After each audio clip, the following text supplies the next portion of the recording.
2 వచనాలు చదువుకొని మనం వాక్య ధ్యానం చేస్తాం. మరి మొదటి రాత్రి ఈ స్థలములో మారు మనసు, దాని ఆవశ్యకత, మారు మనసు పొందినటువంటి వారి యొక్క జీవన విధానం ఎలా ఉంటుందో దేవుని దాసుడు చెప్పగా మీరు విన్నారు. మరి గతించిన రాత్రి భక్తిపరుడైన కొర్నేలి గురించి దేవుని సేవకులు చెప్పగా మీరు విన్నారని నేను తెలుసుకున్నాను. సరే, ఈ రాత్రి ఒక ప్రాముఖ్యమైన ఆలోచన, ఒక 2 వచనాలు చదువుకుని కలిసి మనం ధ్యానం చేస్తాం. బైబిల్ తెచ్చిన వారు, అలాగనే మీ చేతిలో బైబిల్ కలిగిన వారు చదువుకున్న ఈ వచనాలు చూడాలని నా మనవి. యాకోబు రాసిన పత్రిక మొదటి అధ్యాయం. యాకోబు రాసిన పత్రిక మొదటి అధ్యాయం 16 వచనం నుండి 18 వచనం వరకు ఉన్న 16 వచనం చిన్న వచనం, దానితో 17 కలిసి ఉంటుంది. కలిసి చదువుదాం. 16, 17, 18 ఇలా ఉంది. నా ప్రియ సహోదరులారా, మోసపోకుడి. శ్రేష్టమైన ప్రతి ఈవియు, సంపూర్ణమైన ప్రతి వరమును పరసంబంధమైనదై జ్యోతిర్మయుడగు తండ్రి యొద్ద నుండి వచ్చును. ఆయన యందు ఏ చంచలత్వమైనను, గమనాగమనం వల్ల కలుగు ఏ ఛాయైనను లేదు. ఆయన తాను సృష్టించిన వాటిలో మనం ప్రథమ ఫలముగా ఉండినట్లు సత్య వాక్యం వలన మనలను తన సంకల్ప ప్రకారము కనెను. ఈ 3 వచనాలలో 16, 17 వచనాలు గమనిద్దాం. నా ప్రియ సహోదరులారా, మోసపోకుడి. శ్రేష్టమైన ప్రతి ఈవియు, సంపూర్ణమైన ప్రతి వరమును పరసంబంధమైనదై జ్యోతిర్మయుడగు తండ్రి యొద్ద నుండి వచ్చును. ఆయన యందు ఏ చంచలత్వమైనను, గమనాగమనం వలన కలుగు ఏ ఛాయైనను లేదు. ప్రభు ఈ వచనాలు మన ధ్యానం కొరకై ఆశీర్వదించునుగాక. కొంచెం ఆమెన్ చెప్తారా? మీ ఆమెన్ బల చప్పగా ఉంది. కొంచెం గట్టిగా చెప్పండి ఒకసారి. ఓకే, ప్రార్థన చేస్తాం. మా పరమ తండ్రి, మీకు స్తోత్రాలు చెల్లిస్తూ ఉన్నాం. ఆకాశం నీ సింహాసనమని, ఈ భూమి నీ పాదపీఠమని సెలవిచ్చిన మహా గొప్ప దేవుడవు. మేము సమీపింపరాని మహా తేజస్సులో మీరు మాత్రమే వసించే అమరత్వము కలిగిన దేవుడవు. అటువంటి నిన్ను అభాగ్యులము, అపాత్రులం, ఎన్నిక లేని వారమైన మేము తండ్రి అని పిలుస్తూ నీ సముఖమునకు రావడానికి మీరు మాకు అనుగ్రహించిన ఈ భాగ్యముకై మీకు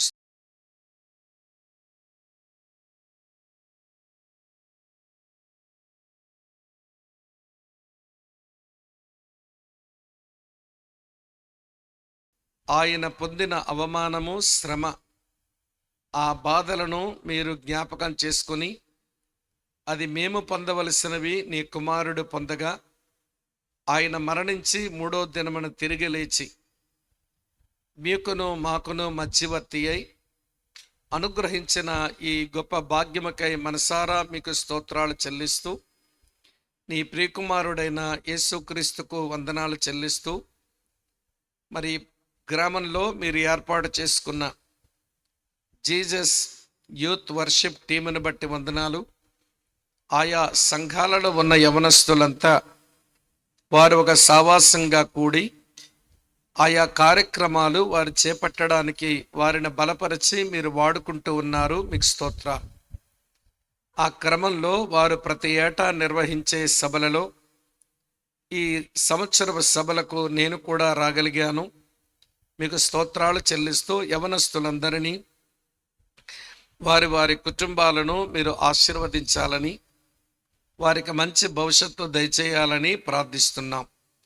ప్రభువా, ఈ రాత్రి నీ వాక్యం వినేందుకు చేరువకు చేరి వచ్చిన మా ప్రియులను, దూరం నుంచి నీ మాటలు వింటూ ఉన్న ఈ ప్రాంతీయులను మీరు ఆశీర్వదించి నీ పరిశుద్ధ నామమునకు మీరే మహిమ తెచ్చుకుంటారు అని బలహీనుడను నిష్ప్రయోజకుడనైన నీ దాసుడను నన్ను కూడా మీరు కనికరించి కృపచూపుదరని క్రీస్తు యేసు నామమందే స్తోత్రాలు చెల్లించి అడిగి వేడుకొని ప్రార్థిస్తున్నాము తండ్రి. Amen, amen.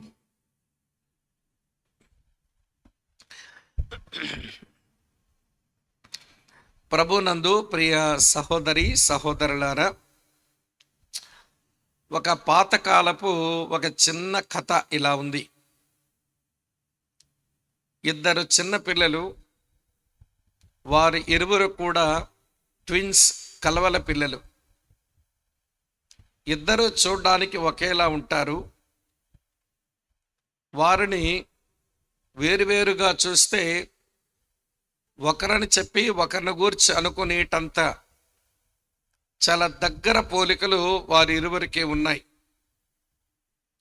వారు కలవల పిల్లలు గనక వారు ఒకే పోలికలు ఉన్నారు. సరే, వారిద్దరూ ఒక 2 పేర్లు కలిగి ఉన్నారు. ఒకడి పేరు సత్యం, మరొకటి పేరు అసత్యం. వీరిద్దరూ కలిసి చెరువులో స్నానం చేయడానికి పోయారంట. చిన్నపిల్లలు కదా, వారి ఒంటి మీద ఉన్న వస్త్రాలన్నీ తీసి ఒక పక్కన పెట్టి వారు ఆ చెరువులోనికి దిగి స్నానం చేస్తున్నారు. ఈ అసత్యం అనే పిల్లగాడు, వాడు స్నానం త్వరగానే ముగించి పూర్తిగా స్నానం కూడా చేయకుండానే వాడు త్వరపడి గట్టు మీదకు వచ్చి సత్యం తాలూకా బట్టలు వేసేసుకొని వారి ఊర్లోనికి పోయాట. పాపం సత్యం ఇంకా నీటిలోనే ఉన్నాడు. ఈ అసత్యం సత్యంగాడి బట్టలు వేసుకొని నేనే సత్యం అన్నట్టుగా ఊరంబడ తిరుగుతున్నాడు. కానీ సత్యం ఇంకా నీటిలోనే ఉన్నాడు. బయటకు వచ్చేసరికి తన బట్టలు లేవు. ఇప్పుడు అసత్యంగాడి బట్టలు ఉన్నాయి. అవి వేసుకుని వెళ్ళాలి. ఇక వెళితే ఈ అసత్యంగాడి బట్టలు వేసుకుని వెళితే నన్ను అసత్యం అనుకుంటారని, సత్యానికి అసత్యం అనిపించుకోవడం ఇష్టం లేక పాపం వాడు ఒంటి మీద వస్త్రాలు లేకుండానే దిగంబరగా ఊర్లోనికి పోయాడంట. అప్పుడు వచ్చింది ఈ మాట, నేకెడ్ ట్రూత్ అని. దిగంబర సత్యం, దిగంబర సత్యం. అదే సమయంలో మరో మాట ఏమన్నారంటే, సత్యం ఊర్లోనికి వెళ్ళవలసింది వెళ్ళకపోతే అసత్యం సత్యం బట్టలు వేసుకుని ఊరంతా తిరిగి వస్తుందంట. ఈ రోజున సత్యం మనుషుల యొద్దకు త్వరగా వెళ్ళని కారణం చేత అసత్యం చాలా మంది వరకు చేరిపోయి మనుషులను మోసగిస్తూ ఉంది. ఈ మాట చెప్పడానికే ఈ సంగతి ముందు మీరు చెప్పాను. చాలా పాత కథే, కానీ కొంత అర్థం కలిగిన ఆ కథను మీకు వినిపించాను. సరే, ఇప్పుడు నేను చెప్పబోతున్న విషయం ఏంటనంటే, సత్యం దాని వయసు చాలా పురాతనం. సత్యం దాని వయసు చాలా పురాతనం.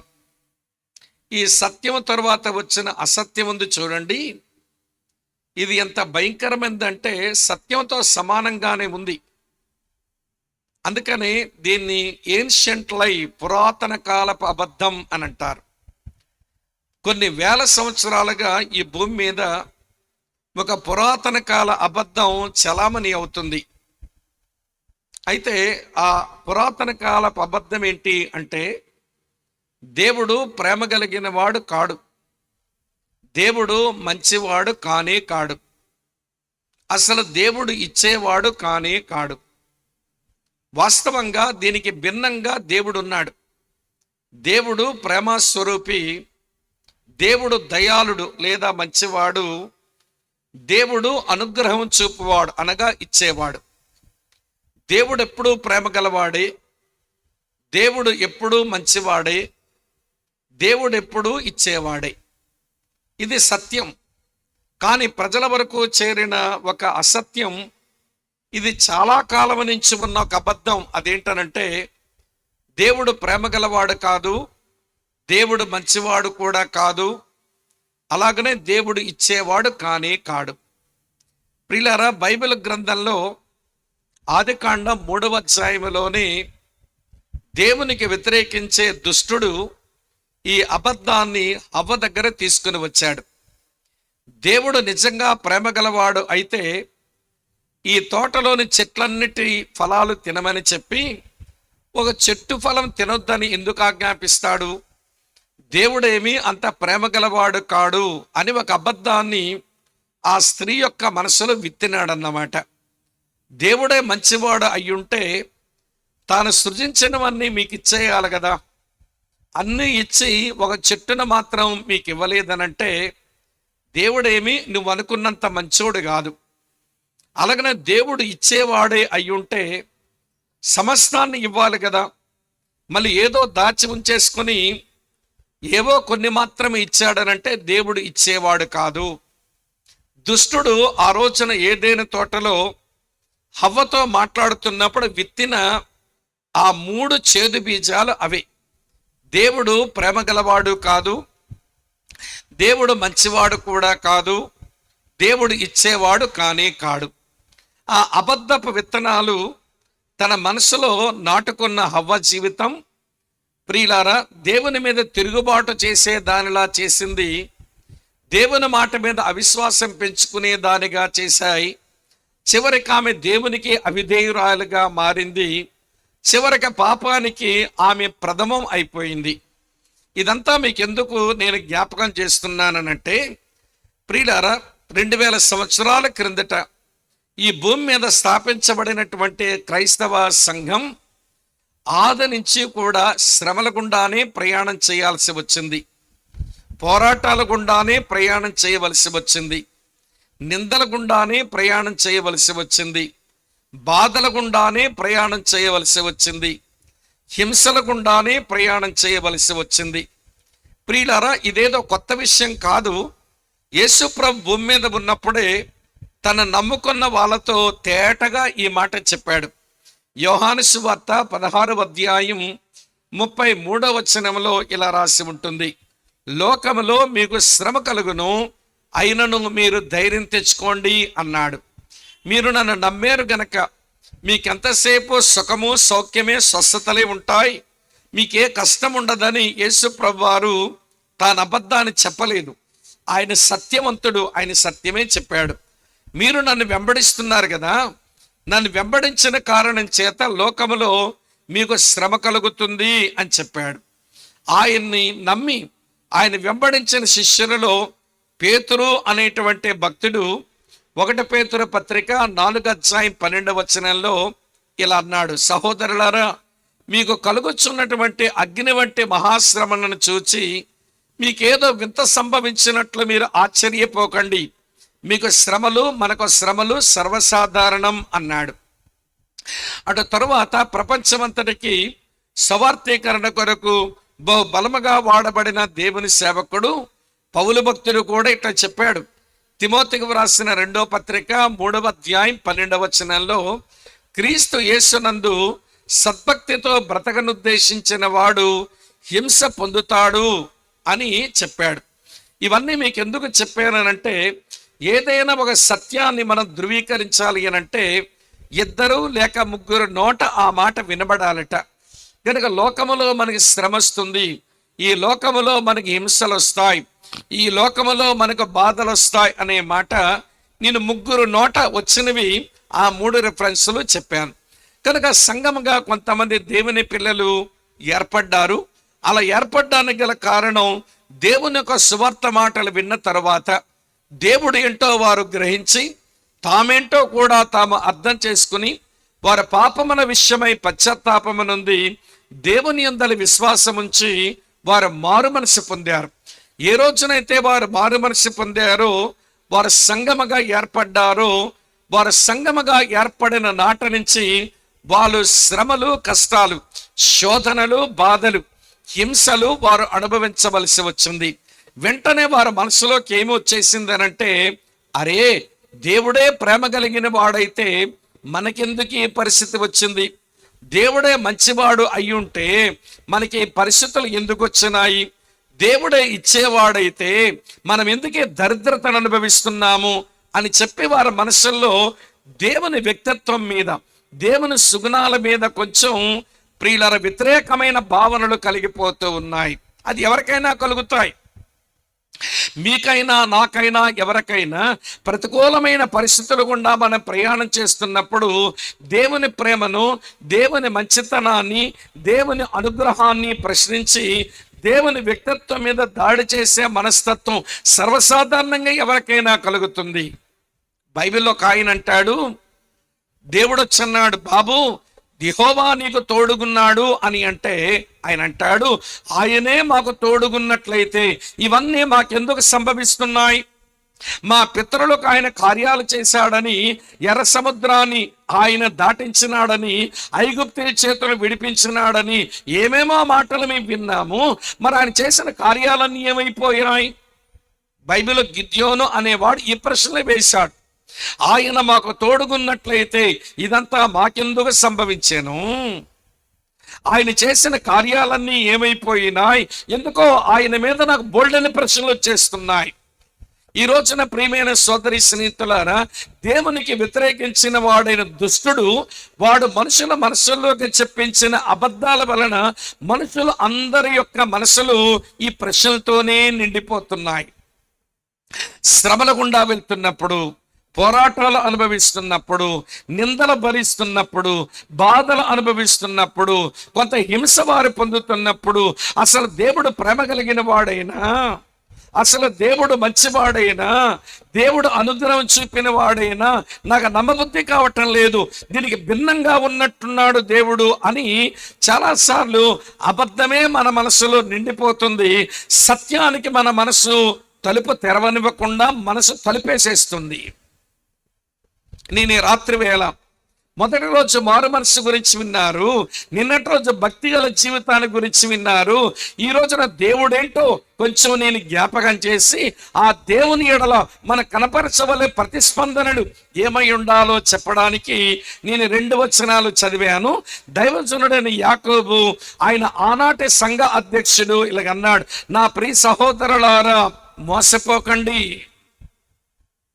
మీ మనసుల్లో అబద్ధం విత్తబడుతుంది. మీరు అబద్ధానికి మీరు ఆశ్రయం ఇచ్చారు. మెట్టుగా అబద్ధం కాస్త మొలిచి మొక్కై అది మ్రాణుగా మారిపోయే ప్రమాదం వచ్చింది. దేవుడు ప్రేమగలవాడు కాడు అనుకుంటున్నారు మీరు. దేవుడు మంచివాడు కాడు అనుకుంటున్నారు మీరు. దేవుడు అనుగ్రహం చూపేవాడు కాడు అనుకుంటున్నారు. అది అబద్ధం, అది అబద్ధం, అది అబద్ధం. దేవుడెప్పుడూ ప్రేమ స్వరూపుడే, దేవుడెప్పుడు దయాలుత్వం గలవాడే, అంటే మంచివాడే. దేవుడెప్పుడు ఇచ్చేవాడే, ఆయన అనుగ్రహం చూపేవాడే అనే ఈ గంభీరమైన సత్యాన్ని ఈ 2 వచనాల్లో యాకోబు ద్వారా పరిశుద్ధాత్ముడు రాయిస్తే, మనం చదివిన ఈ 2 వచనాల్లో దేవుని గురించి ఒక 3 సంగతులు చెప్తాను. ఈ 3 సంగతులే మనకు అర్థమై ఇవి మన అనుభవంలోనికి వచ్చాయో లేదో చూసుకోవడానికి మనం ప్రయత్నం చేద్దాం. ప్రియులారా, మొదటి మాట, దేవుడు ఇచ్చేవాడు. God is giver. దేవుడు ఇచ్చేవాడు. రెండవ సంగతి ఏంటనంటే దేవుడు జ్యోతిర్మయుడు. God is father of lights. ఆయన జ్యోతిర్మయుడు, వెలుగులకు తండ్రి ఆయన. మూడవ మాట, గాడ్ ఈజ్ అన్చేంజింగ్. దేవుడు మారిపోయేవాడు కాడు, మార్పు లేనివాడు. ఈ 3 విషయాలు అర్థం చేసుకుంటే ఆ దేవుని ఎడల మన ప్రతిస్పందనలు ఎట్లుండాలో నేను కొంత విపులంగా చెప్తాను. మొదటి మాట, దేవుడు ఇచ్చేవాడు. రెండవ మాట, దేవుడు వెలుగులకు తండ్రి. మూడవ మాట, దేవుడు మార్పు లేనివాడు. అదే చెప్పాడు భక్తుడు 2 వచనాల్లో, నా ప్రియ సహోదరులారా మోసపోకండి. శ్రేష్టమైన ప్రతి ఈవి, సంపూర్ణమైన ప్రతి వరము పరసంబంధమైనదై జ్యోతిర్మయుడు దేవుని యొద్ద నుంచి వచ్చును లేక ఆయన ఇచ్చును. దేవుడు ఇచ్చేవాడు. రెండవ మాట, ఆయన జ్యోతిర్మయుడు, ఆయన వెలుగులకు తండ్రి. తర్వాత మూడవ మాట, ఆయన యందు ఏ చంచలత్వమైనను గమనాగమనం వల్ల కలుగు ఏ ఛాయైనను లేదు, అంటే ఆయన మార్పు లేనివాడు అన్నమాట. ఈ చిన్న 2 వచనాల్లో దేవుని గూర్చిన 3 గంభీరమైన సత్యాలు. ఇచ్చేవాడు, వెలుగులకు తండ్రి, ఆయన మార్పు లేనివాడు. నిజంగా బైబిల్ దేవుడు ఇటువంటి వాడని ఎరుగుదుమా? లేక సాతానుడు చెబుతున్న అబద్ధాలు మన మనసులో ఒక చిన్న విషబీజాలుగా విత్తుకొని దాన్ని మొలకలు తెప్పించుకొని ఒక పెద్ద మహావృక్షం లాగని అబద్ధాల వృక్షాల మనసుల్లో పెట్టుకొని సత్యానికి దూరమై మన సర్వనాశనం అయిపోతున్నామా? నేను ఆరంభంలోనే చెప్పాను, సత్యం ఇంకా గడప దాటక మునిపే అసత్యం సత్యం పట్టులేసుకుని ఊరంతా తిరిగి వచ్చిందంట. సత్యం ఇంకా గడపే దాటలా, కానీ అసత్యం సత్యం పట్టలేసుకుని ఊరంతా తిరిగి వచ్చిందంట. ఈ రోజున మనుషులందరూ అసత్యమే విని అసత్యాన్ని అంగీకరించి అసత్యాలే సత్యం అనుకోని ప్రియులారా మోసపోతున్న మనుషులు ఈ ప్రపంచంలో కోకొల్లలున్నారు. నా ప్రియ సోదరి స్నేహితులారా, కనుక ఏమైతే అసత్యపు విత్తనాలు నీ మనసులో మొలిచినాయో పీకేయాలి ఈ రాత్రి. మరి ఏమి నాటించుకోవాలి? సత్యపు విత్తనాలు నీ మనసులో విత్తుకుంటే బాగుపడతావు, నీవు ప్రయోజకుడు అవుతావు, 10 మందికి ఆదర్శప్రాయమైన జీవితం జీవిస్తావు. కనుక నేను ఈ రాత్రి వేళ సత్యవంతుడైన దేవుని గూర్చి 3 మాటలు. ఆయన ఇచ్చేవాడు, ఆయన వెలుగులకు తండ్రి, ఆయన మార్పు లేనివాడు. రండి మొదట చెప్తాను విషయం. ఆయన ఇచ్చేవాడు. ఏమిస్తాడు ఆయన? ప్రియమైన సోదరి ఏమిస్తాడు ఆయన? ఈ వచనంలో రాసి ఉంది, శ్రేష్టమైన ప్రతి ఈవియు సంపూర్ణమైన ప్రతి వరమును ఆయన యొద్ద నుండే వచ్చును. దేవుడు ఎప్పుడూ ఇచ్చువాడే. దేవుడు పిడికిలు బిగించేవాడు కాదు. దేవుడు చాచిన చేతులు కలిగిన వాడు. ఆయన ఎప్పుడూ ఇచ్చేవాడే. ప్రియులారా, అపోస్తలుడైన పౌలు అనే భక్తునికి దేవుడు ఇచ్చే గుణం ఎంత బాగా అర్థమైందో గాని ఆయన ఇలా రాశాడు. ఒక మాట మీ కొరకే చదువుతున్నాను, ఇక్కడి నుంచి వాక్యాలు చూస్తూ ఉండండి. రోమీయులకు రాసిన పత్రిక 8వ అధ్యాయం 32వ వచనం మీ కొరకు చదువుతున్నాను. రోమీయులకు రాసిన పత్రిక 8వ అధ్యాయం 32వ వచనం, తన సొంత కుమారుని అనుగ్రహించుటకు వెనుక తీయక మనందరి కొరకు ఆయనను అప్పగించిన వాడు ఆయనతో పాటు సమస్తమును మనకెందుకు అనుగ్రహింపడు? దేవుడు అనుగ్రహం చూపేవాడు, దేవుడు ఇచ్చేవాడు. దేవుడు సమస్తాన్ని ఇస్తాడట. ఆయన సమస్తాన్ని ఇస్తాడు అనే దానికి ప్రియులారా ఆధారం ఏంటంటే తన సొంత కుమారుణ్ణి నీ పాపాల కొరకు శిలువలో అనుగ్రహించినాడు ఆయన. నీ పాప శాపాల కొరకు తన సొంత కుమారుణ్ణి అనుగ్రహించినాడు. ఆ కుమారుని శిలువలో వదిలేశాడు. ఆ కుమారుడు శిలువ మీద నుంచి అరుస్తున్నాడు, నా దేవా నా దేవా నన్నేల చెయ్యి విడనాడితివి అని. మనందరి పాప శాపాలకు నిమిత్తమై మన మేలు మన ఆశీర్వాదం కొరకై తన సొంత కుమారుని శిలువ మీద వదిలిపెట్టి తన కుమారు ముఖమే చాటు చేసేసుకున్నాడు. ఆయన తన ముఖాన్ని చాటు చేసేసుకున్నాడు. అందుకనే పౌలు అంటాడు, తన సొంత కుమారుని ఇవ్వడానికి వెనుదీయని ఆ మహా గొప్ప దేవుడు, అనుగ్రహం చూపేవాడు, ఇచ్చే గుణము కలిగినటువంటి వాడు ఆయన కుమారునితో పాటు సమస్తమును ఎందుకు మనకు అనుగ్రహించడు? ఈ రోజున దేవుడు ఇచ్చేవాడు కాదండి, దేవుడంత మంచోడు కాదండి, దేవుడంత ప్రేమ కలిగినోడు కాదండి అన్న ఈ పిచ్చి అబద్ధాలు విని దేవుని ప్రేమించక, దేవుని మంచితనమును అనుభవించక, దేవుడు అనుగ్రహించిన వాటిని అనుభవించలేక మనుషులు మిగిలిపోతున్నారు. నువ్వు ఎవరైనా కావచ్చు, సత్యం విను, సత్యం గురించి ఆలోచించు, సత్యాన్ని అన్వేషించు, సత్యాన్ని స్వాగతించు, సత్యాన్ని నీ జీవితంలోకి రాని, అది నీ జీవితాన్ని రూపాంతరపరచని నువ్వు ప్రయోజనకరమైన వ్యక్తిగా మారుతావు. ఎంతకాలమైన అబద్ధాలు వింటావు? ఎంతకాలమైన అబద్ధ పెత్తనాల మనసులో నాటింపజేసుకుంటావు? అబద్ధపు మొక్కలు మలిపించుకుంటావు. నీ బతుకునే అబద్ధమే, నీ జీవితమే పెద్ద అబద్ధం అయిపోతుంది. నా ప్రియ సహోదర సహోదరిలారా, దేవుడు ప్రేమించి మనతో ఈ రాత్రి ఆ సత్యవంతుడైన దేవుని గూర్చిన ఒక సత్యం వినిపిస్తున్నాడు. అదేంటనంటే, నేను ఇచ్చేవాడిని. నా సొంత కుమారుడు, నా జనతైక కుమారుడు, నా ప్రియమైన కుమారుడు, నాతో సమానుడు అయిన యేసు ప్రభువుని మీ కొరకు ఇవ్వడానికి వినిదీయను నేను ఆయనతో పాటు సమస్తమును అనుగ్రహించువాడను.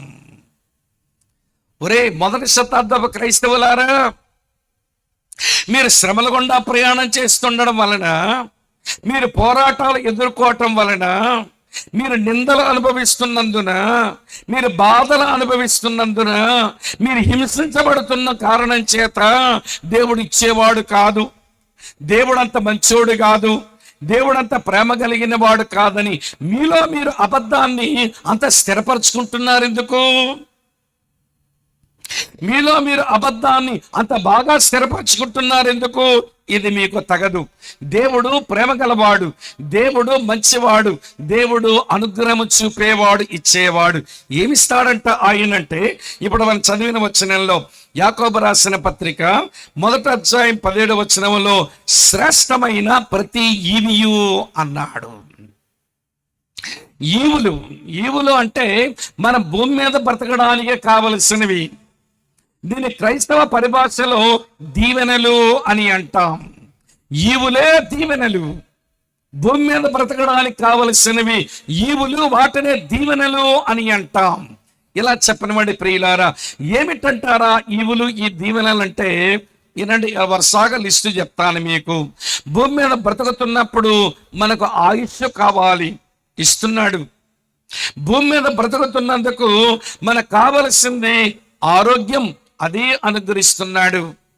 భూమి మీద బ్రతుకుతున్నప్పుడు మనకు కావలసింది ఆహారం, దానిని అనుగ్రహిస్తున్నాడు. భూమి మీద బ్రతకడానికి మనకంటూ ఒక ఇల్లు ఉండాలి, దానిని అనుగ్రహిస్తున్నాడు. భూమి మీద బ్రతకడానికి మనకంటూ ఒక కుటుంబం ఉండాలి, దానిని అనుగ్రహిస్తున్నాడు. భూమి మీద ఉన్నప్పుడు పని చేసుకోవడానికి ఒక ఉద్యోగం ఉండాలి, దానిని అనుగ్రహిస్తున్నాడు. ఇవన్నీ ఈవులు లేక దీవెనలు. ఇవన్నీ ఈవులు, దీవెనలు. ఆయుష్, ఆరోగ్యం, ఆహారం, ఆస్తులు, ఉద్యోగం, కుటుంబం, ఇవన్నీ ఈవులండి. వీటిని క్రైస్తవ భాషలో దీవెనలు అని అంటాం. ఇవన్నీ ఆయన అనుగ్రహించువాడు. మీకు మంచి విషయం చెప్పనా? ఇవన్నీ ఇవ్వడానికి నువ్వు నమ్ముకోకపోయినా ఇస్తాడు, నువ్వు నమ్ముకున్నా ఇస్తాడు. నమ్మని వారికి ఇస్తాడు. వారు యేసు ప్రభు దేవుడుగా నమ్మలా, వారు మారు మనసు పొందలా, వారు దేవుని బిడ్డలుగా మారలా, వారికి ఆయుష్ లేదంటారా? వారికి ఆరోగ్యం లేదంటారా? వారికి ఆస్తులు లేవంటారా? వారి ఆహారం లేదంటారా? వారి కుటుంబం లేదంటారా? వారికి పిల్లలు లేరంటారా? వారికి ఉద్యోగం లేదంటారా? మరి వారికి ఎవరిచ్చారు? అడిగిన నీకేనా ఈవులు ఇచ్చింది? అడగనోళ్ళు కూడా ఈవులు ఇస్తాడు. ఎందుకో తెలుసా అండి, ఆయనకు పక్షపాతం లేదు. భూ సంబంధమైన ఈవులు దీవెనలుగా ఇవ్వడంలో ఆయన పక్షపాతం లేదు. చదువుతున్నాను చూడండి. రోమీలకు రాసిన పత్రిక 2వ అధ్యాయం 11వ వచనం ఇలా ఉంది. రోమీలకు రాసిన పత్రిక 2వ అధ్యాయం 11వ వచనంలో దేవునికి పక్షపాతము లేదు. God is impartial. ఆయనకి పక్షపాతం లేదు. అడిగిన వాళ్ళకి ఆరోగ్యం ఇచ్చాడు, అడగని వాళ్ళకి ఆరోగ్యం ఇచ్చాడు. అడిగిన వాళ్ళకి ఆయుష్ని పెంచాడు, అడగని వాళ్ళకి ఆయుష్ని పెంచాడు. అడిగిన వాళ్ళకి ఆహారం ఇచ్చాడు, అడగని వాళ్ళకి ఆహారం ఇచ్చాడు. కారణం ఏంటో తెలుసా ప్రియులారా? భూమి మీద జీవించడానికి మనుషులకు ఈవులు కావాలి, అవి అడగకపోయినా అనుగ్రహిస్తాడు. ప్రభు అయిన యేసుక్రీస్తు వారి భూమి మీద ఉన్నప్పుడు ఆయన పర్వత ప్రసంగం చేస్తూ ఇవన్నీ అడుక్కొని కూర్చోకండి. మీరు ఈ భూమి మీద మీకు ఏ ఈవులు కావాలో, ఏ దీవెనలు కావాలో అవన్నీ నా పరలోకపు తండ్రికి తెలుసు. ఆయన ఇస్తాడు, ఆయనకు వదిలేసేయండి. ఆయన ఇస్తాడు, ఆయనకు వదిలేసేయండి. చూడండి ఆయన ఏమన్నాడో చదువుతాను మీ గురించి. మత్తయి సువార్త 6వ అధ్యాయంలో, మత్తయి సువార్త 6వ అధ్యాయం చదువుతున్నాను చూడండి. 8వ వచనం ఇలా రాసి ఉంది. మీరు మీ తండ్రిని అడుగక మునిపే మీకు అక్కరగా ఉన్నవేవో ఆయనకు తెలియను. నీకు ఆయుష్ అక్కర, నీకు ఆరోగ్యం అవసరం, నీకు ఆస్తిపాస్తులు అవసరం, నీకు ఆహారం అవసరం. ఇవన్నీ ఈవులు, అది ఆయన ఇవ్వాలి, అది ఆయనకు బాధ్యత. నువ్వు అడగకపోయినా ఇస్తాడట. నువ్వు అడగక మునిపే అన్ని ఆయనకు తెలుసు అన్నాడు. ఇదే మత్తయి సువార్త 6వ అధ్యాయంలో చదువుతున్నాను చూడండి. 32వ వచనం ఇలా రాసి ఉంది. ఇవన్నీ అంటే ఈవులన్నీ, భూ సంబంధమైన అవసరాలన్నీ మీకు కావాలనని మీ పరలోకపు తండ్రికి తెలియను. ఆయన పక్షపాతం లేనివాడు గనక అడిగిన వాళ్ళకి అనుగ్రహిస్తున్నాడు, అడగని వాళ్ళకి అనుగ్రహిస్తున్నాడు. ఈవులివ్వడంలో ఆయనగా పక్షపాతం లేదు. అడిగినా అడగకపోయినా ఇస్తాడు. ఎందుకంటే భూమి మీద ఇవి మనుషులందరి యొక్క అవసరాలు కాబట్టి. అమ్మా వింటున్నారా? మనకి ఏమైతే భూమి సంబంధమైన అవసరాల కొరకు ఈవులు అనుగ్రహించబడ్డాయో, దీవెనలు అనుగ్రహించబడ్డాయో నమ్మనాలు కూడా ఇస్తున్నాడు ఆయన. సహోదరుడా, నువ్వు యేసుని నమ్మలా? సహోదరి, నువ్వు యేసుని జీవితం ఇవ్వలా? అయినా నీకు కావలసిన దీవెనలు ఈవులన్నీ ఇస్తున్నాడు. ఆయన ఇచ్చే దేవుడు. ఆయన చేతులు బిగబట్టుకునే దేవుడు కాదు. ఆయన చాచిన చేతులు కలిగిన దేవుడు. దీవెనలు ఈవులు మనుషులందరికి ఇస్తాడు. అడిగినా ఇస్తాడు, అడగకపోయినా ఇస్తాడు. ఇచ్చే దేవుడు ఆయన. ఎంతకంటే ఎక్కువ చెప్పలేను. రెండవ సంగతి ఏంటనంటే, ఆయన శ్రేష్టమైన ఈవులతో పాటు సంపూర్ణమైన వరములు అనుగ్రహించేవాడు. వరములు అంటే ఆశీర్వాదాలు. ఆశీర్వాదాలు వేరు, దీవెనలు వేరు. మన దరిద్రం ఏంటో కానీ క్రైస్తవులే ఈ రెండింటిని విడగొట్టడం మన వాళ్ళకే రావటంలా. ఇక బయట వాళ్ళకి ఏమొచ్చుద్ది? దీవించబడి ఆశీర్వదించబడ్డానంటాడు, ఆశీర్వదించబడి దీవించబడ్డానంటాడు. మన వాళ్ళందరూ ఎట్లయినారంటే సుడొక దగ్గర అయితే సొరకొక దగ్గర వేస్తారంట. అంటే ఒకదానికి ఒకటిలాగా అర్థం చేసుకుంటున్నారు మన వాళ్ళు. అది నేను చెప్పే మాట. మళ్ళీ ఇదేదో కొత్త మాట చెప్పాడురా బాబు, సుడొక దగ్గర అంటే సొరకొక దగ్గర వేయడం ఏంటి అని మీరు అనుకుంటారేమో. చెప్పేస్తాను వినండి. వీడికి నెత్తి మీద 2 సుడులు ఉన్నాయంట. ఊరోళ్ళంతా అంటున్నారు వీడికి 2 పిల్లలు వస్తారు, 2 భార్యలు వస్తారని గ్రామస్తులంతా ఏడిపిస్తున్నారంట. వాడు వాళ్ళ అమ్మ దగ్గరికి వచ్చాడమ్మా, నాకు 2 భార్యలు వస్తారని, నాకు 2 సుడులు ఉన్నాయని అందరూ నన్ను ఏడిపిస్తున్నారే, ఒక సుడు కొంచెం తీసేసి ఒక సుడే ఉంచమ్మా, ఒక భార్యకే నేను భర్తనవుతాను అని పాప ఏడ్చినాడంట పిల్లాడు. సరే వాళ్ళ అమ్మ కర్ర కొంచెం కాల్చి, వింటున్నారా, ఒక చురక పెట్టి ఇవ్వండి ఒక సుడే ఉండేలా చేద్దామని ఆవిడ కర్రతో ఇవ్వండి కొంచెం ఆ కాల్చిన కర్ర పట్టుకొని ఆ జుట్టు మీద వెంట్రుకలు కాల్చి ఒక సుడు ఉంచుదాం అనుకుంటే ఆ 2 సుడుల పక్కన ఈవిడ పెట్టిన కాల్చిన కర్ర పెడితే 3వ సుడు తయారైంది. ఇప్పుడు నీకు ఎంతమంది భార్యలు అంటున్నారు గ్రామస్తులు? వీడికి 3 అని ఏడిపిస్తున్నారట. అదే సుడొక దగ్గర అంటే సొరకొక దగ్గర వేయడం. ఈ రోజున బైబిల్ కలిగిన మనం ఈ వాక్యాలు ఎందుకొరకు రాయబడ్డాయో అందుకొరకు ఆలోచించక వేరొకందుకు మనం ఆలోచిస్తే అదే సుడొక దగ్గర అంటే సొరకొక దగ్గర వేయడంలా ఉంటుందన్నమాట. దీవెనలకు ఆశీర్వాదాలకు తేడా తెలియటం లేదు. అమ్మా వింటున్నారా?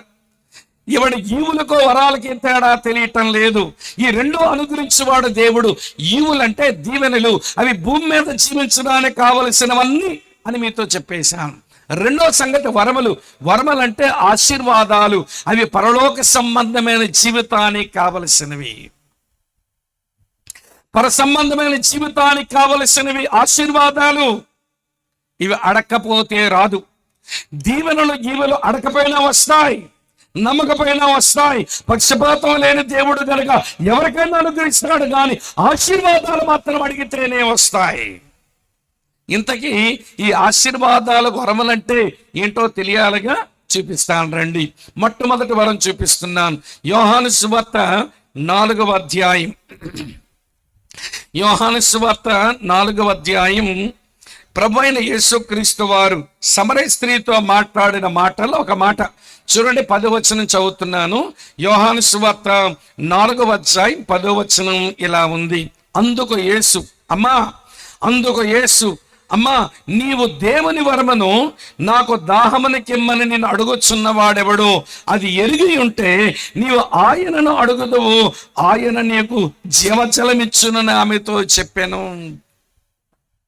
నీ ముందు నిలబడి దాహానికి కొంచెం నీళ్ళివమ్మా అని అడుగుతున్నవాడెవడో తెలుసా? ఏ తల్లి నీ ముందు నిలబడి దాహానికి కొంచెం నీళ్ళిస్తావమ్మా అని అడుగుతూ నిలబడిన వాడు ఎవడో నీకు తెలుసా? ఆయన దేవుని వరం. యేసే దేవుని వరం. మానవ జాతి కొరకు ఈ లోకమునకు అనుగ్రహించబడిన దేవుని వరమే ప్రభు అయిన యేసు క్రీస్తు. రండి ఇంకా చెప్తాను. యేసు అనే దేవుని వరము దగ్గరకు వస్తే మరొక 2 వరాలు ఉంటాయంట. బైబిల్ చెప్తుంది. నేనేమి నా సొంత మాటలు చెప్పడంలా. యేసు ప్రభు అనబడిన దేవుని వరము దగ్గరకు వస్తే మరొక 2 వరాలు వస్తాయి. ఆ 2 వరాలు అడిగితేనే వస్తాయి. అడగనోళ్ళకి ఇవి రావు, కోరుకోలేని వాళ్ళకి ఇవి రావు, ఆశ లేని వారికి ఇవి రావు. ఈ 2 కొరకు అడుక్కోవాలి. ఈ 2 కొరకు దేవుని విశ్వాసం ఉంచాలంట. యేసు అనే వరము దగ్గరకు వస్తే మనకు దొరికే ఆ 2 వరాలు చూపిస్తాను రండి. అందులో మొదటి వరం ఎఫెసీయులకు రాసిన పత్రిక 2వ అధ్యాయం 8వ వచనం. ఎఫెసీయులకు రాసిన పత్రిక 2వ అధ్యాయం 8వ వచనం. ఇక్కడ ఒక వరం ఉంది, చూపిస్తాను చూడండి. యేసు అనే వరము దగ్గరకు వస్తే ఈ వరము దొరుకుతుందన్నమాట. ఎఫెసీ 2:8 మీరు విశ్వాసము ద్వారా కృప చేతనే రక్షింపబడి ఉన్నారు, ఇది మీ వల్ల కలిగినదే కాదు, దేవుని వరమే. యేసు అనబడిన దేవుని వరము దగ్గరకు వస్తే రక్షణ అనే దేవుని వరము దొరుకుతుంది. ఈరోజు క్రైస్తవులు వాడే ఈ రక్షణ రక్షణ రక్షణ అనే పదం చాలా మందికి బైబిల్ పట్టుకున్న మనకే అర్థమై చావడంలా, అదేంటో గాని చెప్తాను వినండి ప్రియులారా. యేసు అనబడిన దేవుని వరము దగ్గరకు వస్తే రక్షణ అనే వరము దొరుకుతుంది. ఇంతగా రక్షణ అంటే ఏంటి అనగా మొదటి మాట జాగ్రత్తగా వినండి ప్రియులారా, పాపక్షమాపణ. రక్షణ పొందడం అంటే పాపక్షమాపణ పొందటం. పాప స్వభావంతోనే పుట్టాం, అనేకమైన పాప పనులు చేశాం, చివరికి పాపలు ఉండే నరకానికే పరుగులు పెడుతున్నాం. నీ కులం ఏదైనా, నీ జాతి ఏదైనా, నీ మతం ఏదైనా, నీ బ్రతుకైనా నా బ్రతుకైనా ఇంతే. పాప స్వభావంలో పుట్టిన వాళ్ళం, పాప పనులు చేసుకుంటూ బ్రతికిన వాళ్ళం, పాపలు మాత్రమే మండి నలిగిపోయేటువంటి నరకానికి ప్రయాణం చేసుకున్న వాళ్ళం. మనకు రక్షణ కావాలి, నరకము నుంచి తప్పించబడాలి, మన మీద ఉన్న పాపము నుంచి మనం రక్షింపబడాలి. కనుక వినండి ప్రియమైన మిత్రులారా, యేసు అనబడిన దేవుని వరము దగ్గరకు వస్తే వింటున్నారా ఈ మాట, రక్షణ అనే వరము దొరుకుతుంది. రక్షణ అంటే పాపక్షమాపణ పొందడం. యేసు ప్రభువుని నమ్ముకోవడం అంటే మతం పుచ్చుకోవడం కాదు. యేసు ప్రభువుని నమ్మటం అంటే పాపక్షమాపణ పొందటం. అక్కా చెల్లి తమ్ముడన్నా వినండి, ఈ దేవుడు పాపులను క్షమించడానికి అర్థించిన వాడు. ఆయన సిలువలో ప్రాణం పెట్టింది పాపక్షమాపణ కలిగించడానికి.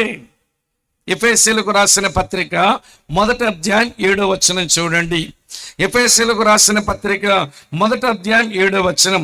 దేవుని కృపా మాధైశ్వర్యమును బట్టి ఆ ప్రియుని యందు ఆయన రక్తము వలన మనకు విమోచనము అనగా మన అపరాధములకు క్షమాపణ మనకు కలుగుచున్నది. రక్షణ అంటే పాప క్షమాపణ, ఇదొక అర్థం. ఇంకో మాట మీతో చెప్పనా, రక్షణ అంటే మరో అర్థం మోక్ష ప్రాప్తి.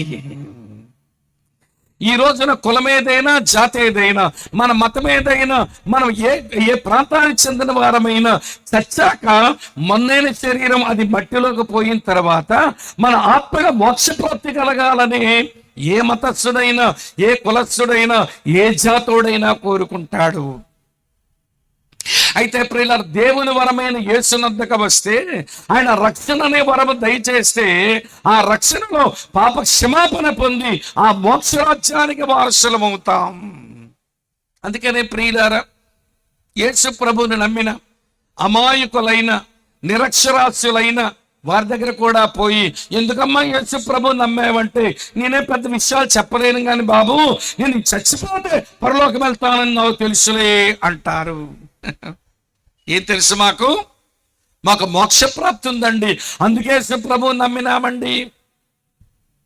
మా వైపు కొంతమంది పల్లెటూరు అమ్మలు ఉంటారు, వాళ్ళు పెద్ద చదువుకోలేదు, వాళ్ళని మభ్యపెట్టి నువ్వెందుకే యేసు ప్రభువుని నమ్మావు, నీకు రేషన్ ఇవ్వకుండా చేస్తాం, నీకు నీళ్ళు ఇవ్వకుండా చేస్తాం, నీకు ఇబ్బంది పెడతాం, వదిలే యేసు ప్రభువుని అంటే అమాయకులు అంటున్నారు, అయ్యా మాకు మోక్ష ప్రాప్తి దొరుకుతుందని నమ్ముకున్నావు, నువ్వు మా మోక్షం ఇస్తావా, వదిలేస్తాం యేసును అని అమాయకులు చెబుతుంటే వీళ్ళు తలకాయ ఎక్కడ పెట్టుకోవాలి అర్థం కావడం లేదు, మళ్ళీ బాధపడిపోతున్నారు. మళ్ళీ మతం మొత్తెక్కిందిరా అంటున్నారు. వాళ్ళకి మతం మొత్తెక్కలా, దేవుని వరమైన యేసు దగ్గరకు వచ్చారు, వారు రక్షణ అనే వరం పొందారు, అందులో పాపక్షమాపణ దొరికింది, వాళ్ళు మోక్షప్రాప్తులు అయ్యారు. అదే రక్షించబడ్డామంటే. ఈ రోజున ఇలాంటి సభల్లోనూ మందిరాల్లోనూ రక్షించబడ్డావా రక్షించబడ్డావా అని మేము అడుగుతుంటే అర్థం, నువ్వు పాపక్షమాపణ పొందావా, మోక్షరాజ్యానికి వారసుడవయ్యావా. నువ్వు పాపక్షమాపణ పొందావా, మోక్షరాజ్యానికి వారసుడవయ్యావా. అయితే పాప క్షమాపణ పొందడానికి, మోక్ష రాజ్యానికి వారసును అవ్వడానికి, ఈ రక్షణ అనే వరం పొందుకోవడానికి, వరమైన యేసు ప్రభువు రావడానికి నువ్వు విశ్వాసంతో రావాలి, అడుక్కోవాలి అంతే. యేసు ప్రభువా నువ్వు నిజదేవుడు అని నాకు అర్థమైంది, నా జీవితంలోకి రా అని నువ్వు అడుక్కోవాలి. వచ్చిన తర్వాత ఆయన ఉచితంగా అనుగ్రహించిన పాప క్షమాపణ కొరకు, యేసు ప్రభువా నేను పాపములో పుట్టిన వాడనయ్యా, పాప పనులు చేసిన దాననయ్యా, నా పాపాలు క్షమించు బాబు అని అడుక్కోవాలి. అడగకుండా రావు ఆశీర్వాదాలు, దీవెనలు అడకపోయినా వస్తాయి, అడిగినా వస్తాయి, కానీ ఆశీర్వాదాలు అడగకపోతే రావు. అడగాలి, మనం పాప క్షమాపణ కొరకు వేడుకోవాలి, మోక్షరాజ్యానికి వారసులు అవ్వడానికి వేడుకోవాలి, లేకపోతే రాదు. మళ్ళీ చెప్పనా వినండి ప్రియులారా, ఈ అనుగ్రహం చూపే దేవుడు శ్రేష్టమైన ఈవులు ఇవ్వడంతో పాటు సంపూర్ణమైన వరములు అనుగ్రహిస్తాడు. ఏమిటా సంపూర్ణమైన వరం అంటే? యేసే సంపూర్ణమైన వరం. ఆ వరమైన యేసు దగ్గరకు వస్తే రక్షణ అనే వరం ఇస్తాడు. ఆ రక్షణలో పాపక్షమాపణ ఉంది, ఆ రక్షణలో మోక్షప్రాప్తి కూడా ఉంది. అమ్మా వింటున్నారు కదా ఈ మాట? చెప్తాను. ఇంకా దేవుని వరమైన యేసు ప్రభు దగ్గరకు వస్తే మరొక వరం ఉందండి. ఆ వరం ఏంటో చూపిస్తాను చూడండి. అపోస్తుల కార్యాల గ్రంథం, ఇది కూడా వరమే. అపోస్తుల కార్యాల గ్రంథం 2వ అధ్యాయం చదువుతున్నాను చూడండి ప్రియులారా. ఇలా రాసి ఉంది 38వ వచనంలో. అపోస్తుల కార్యాలు 2:38. పేతురు, మీరు మారు మనస్సు పొంది పాప క్షమాపణ నిమిత్తం ప్రతివాడు యేసుక్రీస్తు నామమున బాప్తిస్మం పొందుడి, అప్పుడు మీరు పరిశుద్ధాత్మ అని వరమును పొందుదురు. పరిశుద్ధాత్మ అని వరమును పొందుదురు. పరిశుద్ధాత్ముడు వరముగా అనుగ్రహించబడేవాడు. పరిశుద్ధాత్మను పొందడానికి నువ్వు అడిగితే చాలు విశ్వాసంతో. వింటున్నారా? విశ్వాసంతో పొందుకోవచ్చు, అంతేగాని పరిశుద్ధాత్మని కలిగి ఉండడానికి, పరిశుద్ధాత్మని పొందడానికి నువ్వేదో వెచ్చించవలసిన అవసరం లేదు. వరము కొరకు వేడుకో చాలు. బైబిల్లోనే ఒకడు ఈ పరిశుద్ధాత్ముడు అనబడిన వరాన్ని ఉచితంగా సంపాదించుకోవడానికి ఇష్టం లేక డబ్బులు పెట్టి కొనుక్కుందాం అనుకున్నాడు. దుంపమొఖముడు. చూపించమంటారా వీడి వ్యవహారం ఎట్లుందో? అపోస్తుల కార్యాలు 8వ అధ్యాయం చదువుతున్నాను చూడండి ప్రియులారా, 19వ వచనం. అపోస్తుల కార్యాలు 8:19 చూడండి. వారి ఎదుట ద్రవ్యము పెట్టి, డబ్బు పెట్టి, నేను ఎవరి మీద చేతులుంచుదునో వాడు పరిశుద్ధాత్మను పొందినట్లు ఈ అధికారం నాకు ఇవ్వండి అని అడిగాట. అప్పుడు పేతురు అంటున్నాడు చూడండి 20వ వచనంలో, అందుకు పేతురు, నువ్వు ద్రవ్యం ఇచ్చి దేవుని వరము సంపాదించుకుందునని తలంచుకున్నందున నీ వెండి నీతో పాటు నశించునుగాక. ఏమిరా, డబ్బులు ఇచ్చి దేవుని వరం పొందుదామనుకుంటావా? దేవుడు ఏమైనా లంచుకుంటాడు అనుకుంటున్నావా? నువ్వు ఇచ్చిన పైసలు తీసుకొని నీకు వరమనివ్వడానికి? ఆయన వరప్రదాత, ఆయన అనుగ్రహం చూపేవాడు, ఆయన మంచివాడు, ఆయన ప్రేమ కలిగిన వాడు. ఈ పరిశుద్ధాత్మ అనే వరమును ఎందుకు ఇచ్చినాడనంటే, యేసును నమ్మిన వారికి వారు పరిశుద్ధాత్మను వరమును పొందగా ఈ పరిశుద్ధాత్మ దేవుడు లోపలికి వచ్చి నువ్వు అక్కడ చేరే వరకు నీ లోపల నుండి పనిచేస్తాట. ఈయన చుట్టములాగా వచ్చి వెళ్ళిపోయినోడు కాదు పరిశుద్ధాత్ముడు. నీవు విమోచించబడే, ఆ సంపూర్ణమైన విమోచన పొందే రోజు వరకు నీ లోపల ఉంటాడట. నీలో యేసయ్య పోలికలు తెస్తాడట. నిన్ను ప్రియులారా ఒక చక్కని సీతాకోక చిలుకలాగా మారుస్తాడట. అంటే నేను రూపాంతరపరుస్తాడట. ఆయన ఉచితముగా వచ్చిన దేవుని వరమైన పరిశుద్ధాత్ముడు ఎంతవరకు ఉంటాడు, ఏం చేస్తాడు ఆయన? మీ కొరకు చదువుతున్నాను చూడండి ప్రియులారా. ఎఫెసీయులకు రాసిన పత్రిక 4వ అధ్యాయంలో, ఎఫెసీయులకు రాసిన పత్రిక మీ కొరకే చదువుతున్నాను చూడండి ప్రియుల. 4వ అధ్యాయంలో ఇలా వ్రాసి ఉంటుంది. మీ కొరకే చదువుతున్న 30వ వచనం, దేవుని పరిశుద్ధాత్మను దుఃఖపరచకండి విమోచన దినము వరకు.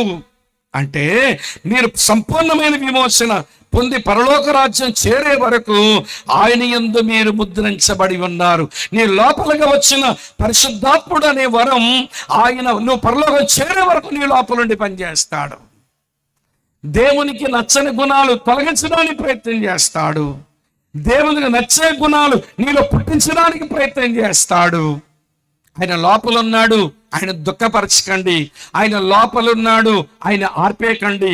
ఆయన లోపలున్నాడు, ఆయన ఏడిపించకండి అని ఇన్ని మాటలు ఉన్నాయి బైబిల్లో. ఇంతగా నేను చెప్పగోరే విషయం ఏంటి అనంటే, దేవుడు ప్రేమ గలవాడు, దేవుడు మంచివాడు, దేవుడు ఇచ్చేవాడు. ఏమిస్తాడో ఆయన ప్రియులారా, ఈవులు అదే దీవెనలు ఇస్తాడు. భూమి మీద మనకి జీవించడానికి అవి కావలసినవి. అడిగినా మనకి ఇస్తాడు, అడగనోళ్ళు కూడా ఇస్తాడు. కారణమైన పక్షపాతం లేని దేవుడు. ఆయన శ్రేష్టమైన ఈవులతో పాటు సంపూర్ణమైన వరములు ఇస్తాడు.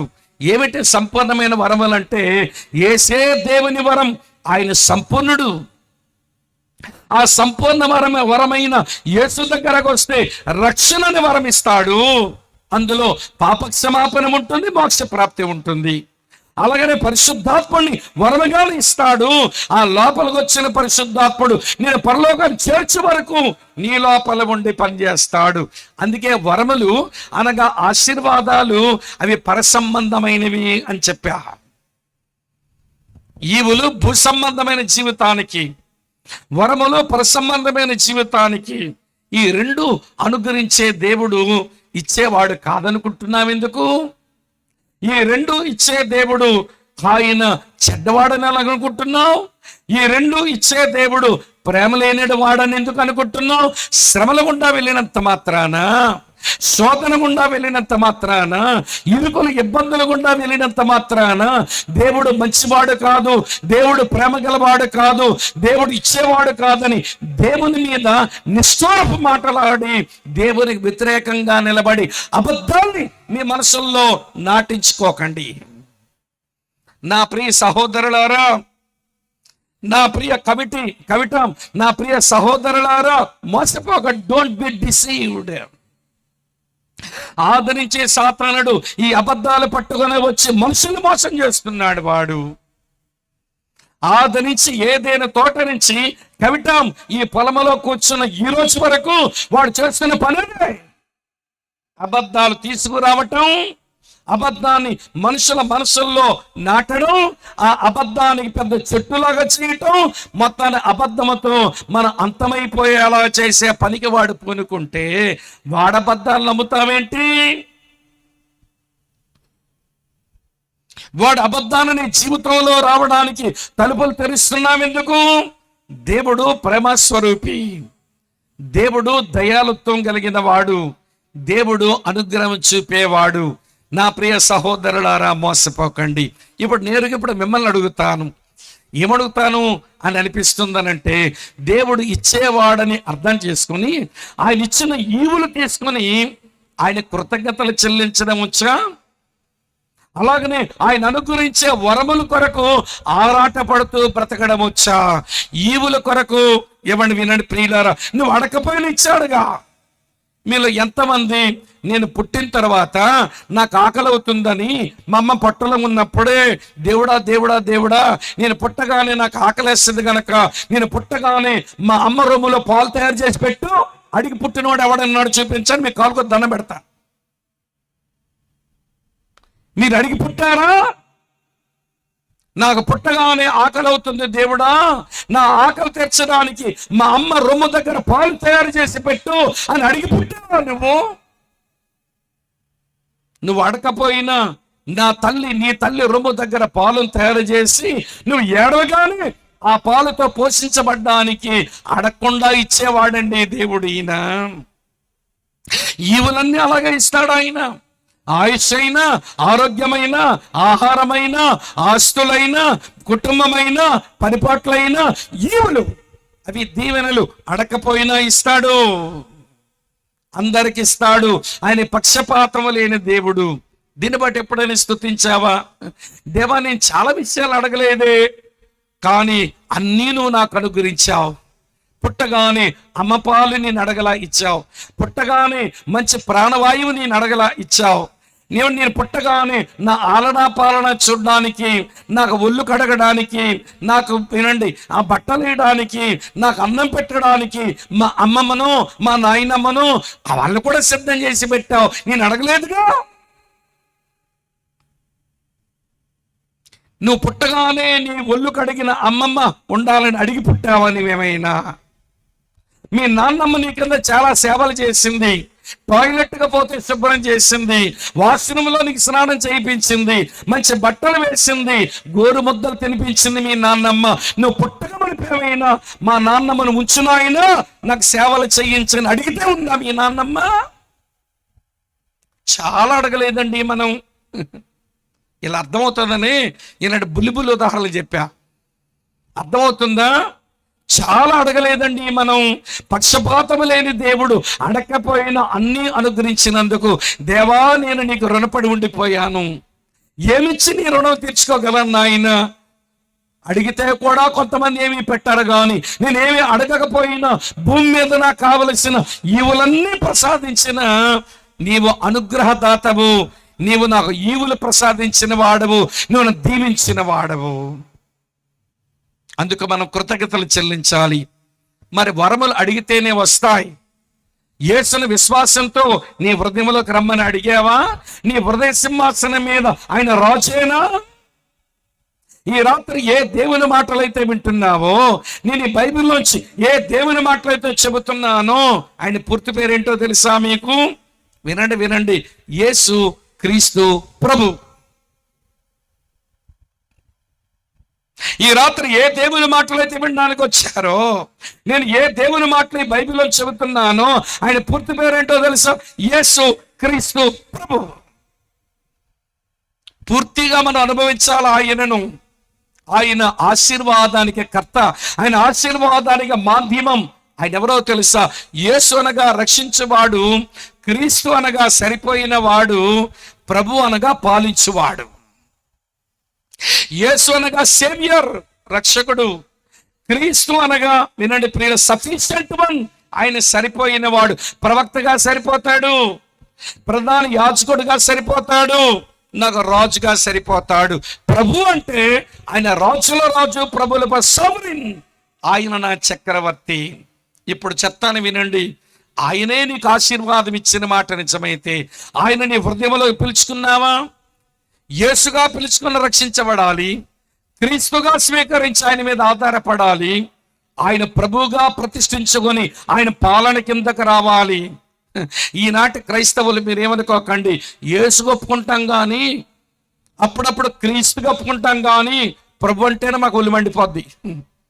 ఎందుకంటే ఆయన అన్నిట్లో జోక్యం చేసుకుంటాడు.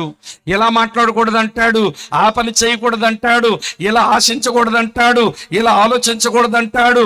ఆయన ఏలుబడి కిందకెళ్తే చాలా మారాల్సి వస్తుంది. కనుక ప్రభువుగా మాకొద్దు. ఆయన యేసుగా కావాలి, రక్షణ పొందుతాము.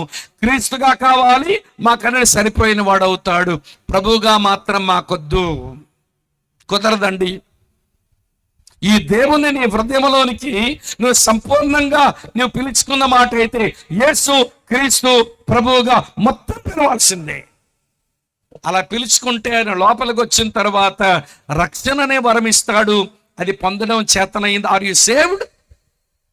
నువ్వు రక్షించబడిన వ్యక్తివేనా? పాపక్షమాపణ నీకు దొరికిందా? మోక్ష ప్రాప్తి నీకుందనే భరోసా, ధీమా, నిశ్చయతతో బ్రతుకుతున్నావా? అలాగనే నా ప్రియ సోదరి స్నేహితులారా, వినని పరిశుద్ధాత్మను నీ హృదయంలో కలిగి ఉన్నావా? నా ప్రియ సహోదరులారా, మోసపోకండి. శ్రేష్టమైన ప్రతి ఈవి సంపూర్ణమైన ప్రతి వరము ఇచ్చువాడు ఆయన. శ్రేష్టమైన ప్రతి ఈవి అనగా దీవెనలు, సంపూర్ణమైన ప్రతి వరము అనగా ఆశీర్వాదాలు ఇచ్చువాడు ఆయన. ఆయన అక్కడ నుంచి ఇస్తున్నాడు. అందుకనే పౌలు అన్నాడు, ఎఫెసీయులకు రాసిన పత్రిక 1వ అధ్యాయం 3వ వచనములు ఉంటుంది. ఏమనుంటుందో తెలుసా? మన ప్రభు అయిన యేసుక్రీస్తు యొక్క తండ్రి యొగు దేవుడు స్తుతించబడును గాక. ఆయన పరలోక విషయములలో ఆత్మ సంబంధమైన ప్రతి ఆశీర్వాదమును అనుగ్రహించాను. తండ్రి స్తుతించబడాలి, అన్ని అనుగ్రహించిన వాడు ఆయన. కనుక ఈవులు అనుగ్రహించాడు, అవే దీవెనలు. వరములు అనుగ్రహించాడు, అవే ఆశీర్వాదాలు. అన్నీ ఆయన దగ్గర నుంచి పుచ్చుకున్న మనం కృతజ్ఞతా హృదయాలతో ఆయన సేవించాలి. ఆయన ఇచ్చిన ఆశీర్వాదాలు పొందుకొని అది పోగొట్టుకోకుండా మన ఆధ్యాత్మిక జీవితాలను మెరుగుపరుచుకోవాలి. ఎంతకంటే ఎక్కువ చెప్పలేను, సరిపోతాయి. ఈ మాట చెప్పడానికే ప్రియులారా గంట అయిపోయింది. రెండో సంగతి చెప్తాను, వినండి. ఇచ్చువాడు మొదటి మాట. రెండో మాట ఏంటి అంటే జ్యోతిర్మయుడు. జ్యోతిర్మయుడు. జ్యోతిర్మయుడు అంటే వెలుగులకు తండ్రి, ద ఫాదర్ ఆఫ్ లైట్స్. నాకు కొంచెం విడ్డూరంగానే ఉంటుందండి. మనుషుల పేర్లు పెట్టుకుంటారు కదూ. ఏమండి పేరు, ఎవరైనా పేరు జ్యోతిర్మయుడు అని పెట్టుకున్న వాళ్ళు ఉన్నారంటే నాకు ఇంతవరకు దొరకలేదు ఎవడు జ్యోతిర్మయుడు. కానీ నా జ్యోతిర్మయి దొరికింది. మా చర్చిలో వింటున్నారు, మా సండే స్కూల్ పిల్లలు ఉండేది. ఏంటే నీ పేరంటే, అంకుల్ నా పేరు జ్యోతిర్మయి. అంటే ఎవరో తెలుసా? వెలుగులకు రాణి. దేవతల భక్తి బాగా ఎక్కిందిగా మనకు, అందుకనే వెలుగులకు రాణిలు ఉన్నారు. కానీ వెలుగులకు తండ్రులు లేరు, ఒకడే వెలుగులకు తండ్రి. దేవుడే వెలుగులకు తండ్రి, ఆయన పేరే జ్యోతిర్మయుడు. బాగా చెప్తాను వినండి. ఫాదర్ ఆఫ్ లైట్స్, ఆయనే వెలుగులకు తండ్రి. ఆదికాండ 1వ అధ్యాయంలోనే వెలుగు కలుగునుగా కంటే వెలుగు కలిగింది చూడండి. ఆయనే వెలుగులకు తండ్రి, ఆయన దగ్గర నుంచే వెలుగులు వస్తాయి. ఇప్పుడు చెప్తాను వినండి ప్రియులారా. వెలుగులకు తండ్రి వేటి వేటి మీద వెలుగునిస్తాడో చెప్తాను. వింటున్నారా లేదా మీరు? మీరు ఎక్కడ ఉన్నారా? మంచిదమ్మా, కొంచెం స్పందించండి. నా భయం వేస్తుంది. మీరేదో నేల మీద పాతిన కొలక వేసిన కొలరాల్లాగా మీరు కూర్చుంటే భయం వేస్తున్నది. కొంచెం స్పందించండి. మొదటి మాట, వెలుగులకు తండ్రి. ఏం వెలుగిచ్చేవాడనంటే దేవుని గూర్చి వెలుగిచ్చేవాడు ఆయన. వెలుగులకు తండ్రి, తండ్రిని గూర్చి వెలుగిచ్చేవాడు. అందుకని ఇలా రాసి ఉంది, చదువుతాను చూడండి. యోహాను సువార్త 1వ అధ్యాయం 18వ వచనం ఇలా ఉంది. యోహాను సువార్త 1వ అధ్యాయం 18వ వచనం. ఎవడనో ఎప్పుడైనను దేవుని చూడలేదు, తండ్రి రమ్మనున్న అద్వితీయ కుమారుడే ఆయనను బయలుపరిచెను. వెలుగులకు తండ్రి అయిన ఈ ప్రభు తన తండ్రిని తనలోంచి చూపిస్తున్నాడు. He was the manifestation of God. దేవుని తను తాను ప్రత్యక్షపరిచిన వాడు, తనలో తన తండ్రిని ప్రత్యక్షపరిచిన వాడు. ఒక మాట మీతో చెప్పన, యేసును చూస్తే ఆ తండ్రిని చూసినట్లే. దేవుని ప్రేమ అర్థం కావాలా? యేసు ప్రేమలో చూసుకో. దేవుని పరిశుద్ధత అర్థం కాలేదా? యేసు పరిశుద్ధతలో చూసుకో. దేవుని సత్యం నీకు అర్థం కాలేదా? యేసు సత్యంలో చూసుకో. దేవుని కనికరం నీకు అర్థం కాలేదా? యేసు కనికరంలో చూసుకో. అందుకనే ప్రియులారా, యేసు తన తండ్రిని గూర్చి మనకు వెలుగునిచ్చువాడు. యేసు తన తండ్రిని గూర్చి మనకు వెలుగునిచ్చువాడు. ఒక మారు యేసు ప్రభువారు అన్నారు, వింటారా ఈ మాట చెప్తాను. ఒక మారు యేసు ప్రభువారు ఇలాగన్నారు. ఏమన్నారంటే, అమ్మా వింటున్నారా? మీ హృదయాలు కలవరపడనివ్వకండి. నా తండ్రి యందు విశ్వాసం ఉంచారు, నా యందు కూడా విశ్వాసం ఉంచండి. నా తండ్రి అంటే అనేక నివాసాల కలవు, లేని ఎడలా మీతో చెప్పదును. మీకు స్థలం సిద్ధపరచ వెళుతున్నాను. నేను వెళ్ళి మీకు స్థలం సిద్ధపరిచినట్లయితే నేను మళ్ళీ వచ్చి ఎల్లకాలము మీరు నా దగ్గర ఉండినట్లుగా నేను వచ్చి మేము తీసుకుని పోతాను అని మాట్లాడుతూ ఆయన ఏమన్నారంటే, వినండి ప్రియమైన, ఆ మాట అనగానే తోమంటాడు, ప్రభువా నువ్వు ఎక్కడికి వెళ్తున్నావు మాకు తెలియదే అన్నాడు. అప్పుడు యేసయ్య అన్నారు, నేనే మార్గం, నేనే జీవం, నేనే సత్యం. నేనే మార్గం, నేనే సత్యం, నేనే జీవం. నా ద్వారానే తప్ప మరెవడు తండ్రి దగ్గరికి రాలేడు అని చెప్పగానే ఆ శిష్యుల వరకు ఒక ఆయన అన్నాడు, ప్రభువా ఫిలిప్ అతని పేరు. అతను అంటాడు, ప్రభువా తండ్రిని మాకు కనపరచుము, మాకంతే చాలు. ఆ తండ్రి ఎలాగుంటాడో కనపరచవా, మాకంతే చాలంటే అప్పుడు యేసయ్య అన్నమాట చదువుతాను చూడండి ప్రియులారా. యోహాను సువార్త 14:9 యేసు, ఫిలిప్పు నేను ఇంతకాలము మీ యొద్ద ఉండినను నీవు నన్ను ఎరుగవా? నన్ను చూచిన వాడు, చెప్పండి, తండ్రిని చూచిన వాడు. కనుక తండ్రిని మాకు కనపరచమని ఎలా చెప్తున్నావు? అక్కా చెల్లి తమ్ముడన్నా వినండి, యేసు వెలుగులకు తండ్రి. ఆయన పేరు జ్యోతిర్మయుడు. ఏమి వెలుగు చూపిస్తాడు ఆయన అంటే, తనలో తన తండ్రిని చూపించే వెలుగు ఆయన. తనలో తన తండ్రిని చూపించే వెలుగు ఆయన. ఇంకో విషయం మీతో చెప్పనా, ఇది ఒక వెలుగు, తండ్రిని చూపించే వెలుగు ఆయన. రెండో సంగతి ఏంటనంటే, ఆయన మన ముందుకు వస్తే మనమేంటో చూపించే వెలుగు ఆయన. అందుకే ఆయన పేరు వెలుగులకు తండ్రి, ఆయన పేరు జ్యోతిర్మయుడు. ఆయన ముందుగానే వస్తే మనమేంటో మనకు అర్థమైపోతుందండి. ఒక మారు ప్రియులారా వినండి, జ్ఞాపకం చేస్తాను. యెరికో పట్టణానికి ఆయన వస్తూ ఉన్నాడు. ఆ యెరికో పట్టణంలో ఒక ధనవంతుడు, ఆయన పేరు జక్కయ్య. ఆయన గురించి మీరు బాగా ఎరుగుదురు. యేసు ఎలా ఉంటాడో చూద్దామని ఆయన ప్రియుల చెట్టెక్కాడు. యేసు ప్రభు అన్నారు, జక్కయ్య త్వరగా దిగము, నేడు నీ ఇంట ఉండవలసి ఉంది అంటే వాడు గబగబా దిగి సంతోషంతో తన ఇంటికి తీసుకుని వెళ్ళాడు. ఇప్పుడు యేసు ప్రభు వారి ఇంటికి వెళ్ళగానే యేసు ముందు జక్కయ్య నిలబడి అంటున్నాడు చూడండి, లూకా సువార్త 19:8 జక్కయ్య నిలబడి, ఇదిగో ప్రభువా, నా ఆస్తిలో సగం పేదలకు ఇస్తున్నాను. నేను ఎవని యొద్ద ఆయన అన్యాయంగా దేన్ని తీసుకున్నట్లయితే అతనికి 4 గంటల మరలా చెల్లిస్తాను. ఎవడయ్యా నీకు చెప్పాడు నువ్వు అన్యాయంగా తీసుకున్నావని? యేసయ్య అన్నాడా? జక్కయ్య నువ్వు అన్యాయంగా మనుషుల దగ్గర తీసేసుకున్నావని అరిచాడా ప్రభు? ఏమైనా నాకులాగే లేదే. యేసయ్య ముందుకు వెళ్ళగానే ఆడి చీకటంతా ఆడికి అర్థమైపోయింది. యేసు ప్రభు ముందు నిలబడగానే వాడి చీకటంతా వాడికి అర్థమైపోయింది.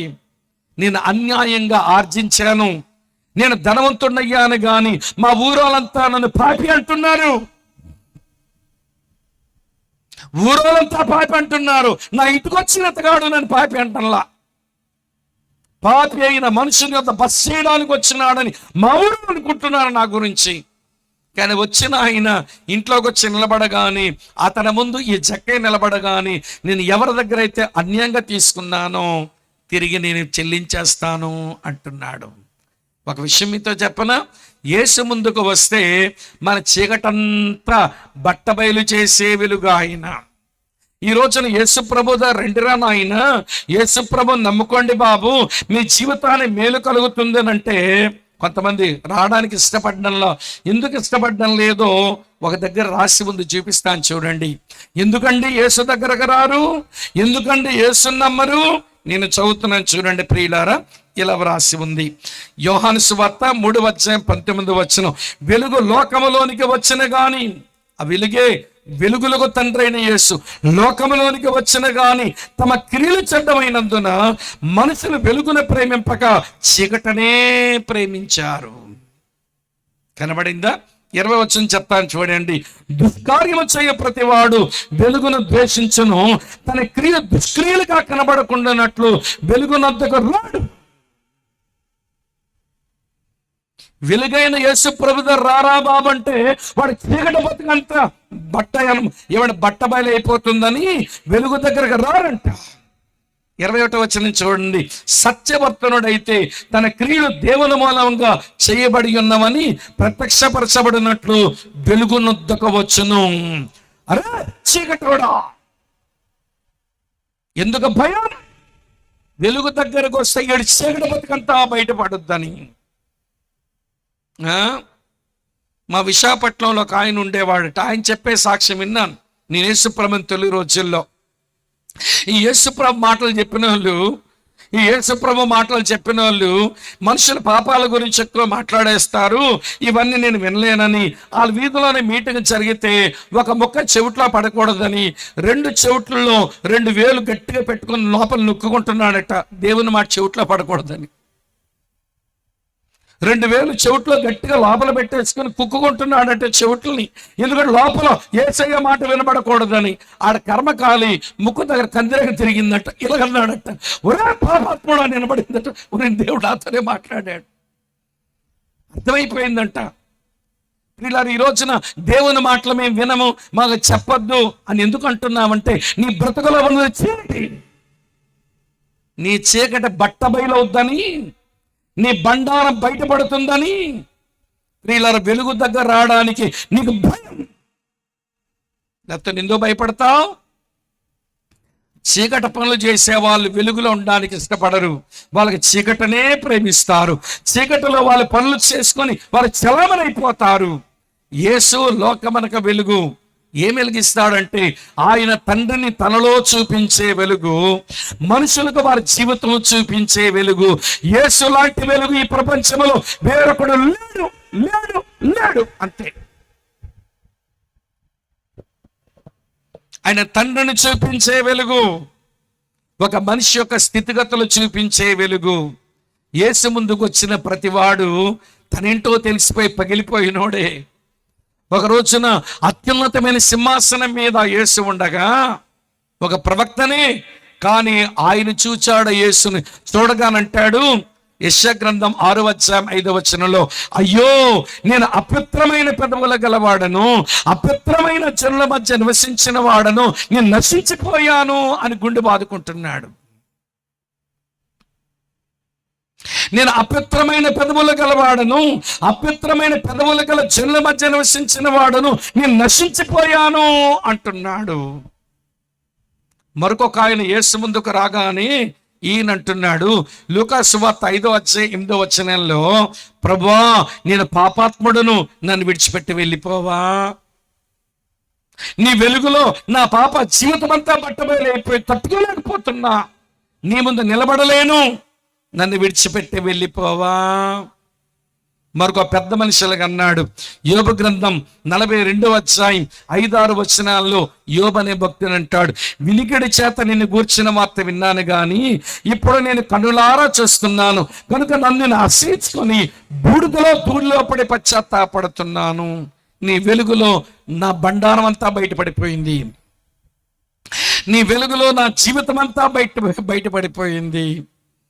అక్క, చెల్లి, తమ్ముడన్నా వినండి, ఎంతకాలం చీకట్లో బ్రతుకుతావు, ఎంతకాలం చీకట్లో తడుములాడుతావు, ఎంతకాలం చీకటి లోకానికే ప్రయాణం చేస్తావు? అది నీకు చెందింది కాదు ఆ చీకటి లోకం, అది దుష్టునికి, సాతానుగా చెందింది ఆ చీకటి స్థలం.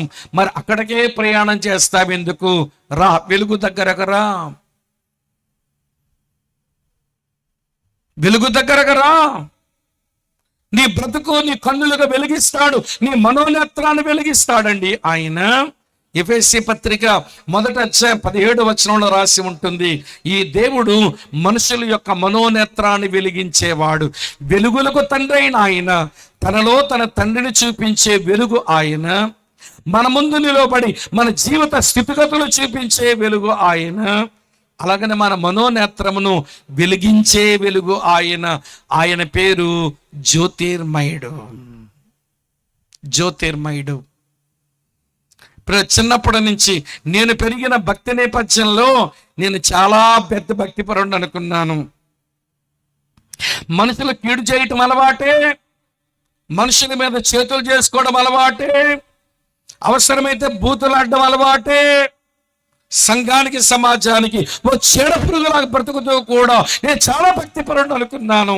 ఏ రోజునైతే ఈ వెలుగు దగ్గరకు వచ్చానో నా బండారం అంతా బయటపడింది, నా బండారం అంతా బయటపడింది. ప్రభా, నువ్వు కనికరించకపోతే నాకు గతి లేదు, నువ్వు క్షమించకపోతే నాకు భవిష్యత్తు లేదు, నా యొక్క జీవితం అగమ్య గోచరం అయిపోయింది, కనికరించమా అని వేడుకోవలసి వచ్చింది. కారణం ఆయన వెలుగులకు తండ్రి, ఆయన జ్యోతిర్మయుడు. ఎందుకంటే ఏం చెప్పను అమ్మా, ఇది రెండవ మాట. అర్థమైందో వ్యర్థమైందో ఏదో ఒకటి చెప్పండి అమ్మా. మంచిదైతే మూడో మాట చెప్పి ముగింపుకు వస్తాను. మొదటి మాట అనుగ్రహము చూపువాడు, రెండో మాట వెలిగిచ్చువాడు, మూడో మాట ఏంటనంటే మార్పు లేనివాడు. బైబిల్ దేవుడు మార్పు లేనివాడు. ఇలా రాసి ఉంచాడు, ఆయన యందు 17వ వచనం చివరిలో, ఆయన యందు ఏ చంచలత్వమైనను గమనాగమనం వల్ల కలుగు ఏ ఛాయ అయినను లేదు. చాలా రోజులు నాకు ఇది అర్థం కాల. ఆయన యందు ఏ చంచలత్వమైనను గమనాగమనం వల్ల కలుగు ఏ ఛాయను లేదు అనే మాట అర్థం కాక ఒకరోజు ఎండలో నిలబడున్నాను. ఎందుకో నిలబడుతూ ఉంటే ఉదయాన్నే ఎండ ఇలా పడింది నా మీద. అప్పుడు నా నీడ కొంచెం ఇలా పడింది. ఎందుకు అది గమనించాలనిపించింది. మళ్ళీ అదే రోజు పనిలో ఉంటుండగా మధ్యాహ్నం 12 గంటలు ఉన్నప్పుడు మళ్ళీ ఎండలో నిలబడవలసి వచ్చింది. ఇలా తలదించుకొని చూస్తే నా నీడ నా కింద ఇలా చుట్టూ రౌండప్ అయిపోయి ఉంది. ఉదయం ఏంటి నా నీడ ఎంత బాగా కనబడింది, ఇప్పుడు మధ్యాహ్నం ఏంటి నా నీడ నా కాళ్ళ కింద చిన్నదైపోయింది.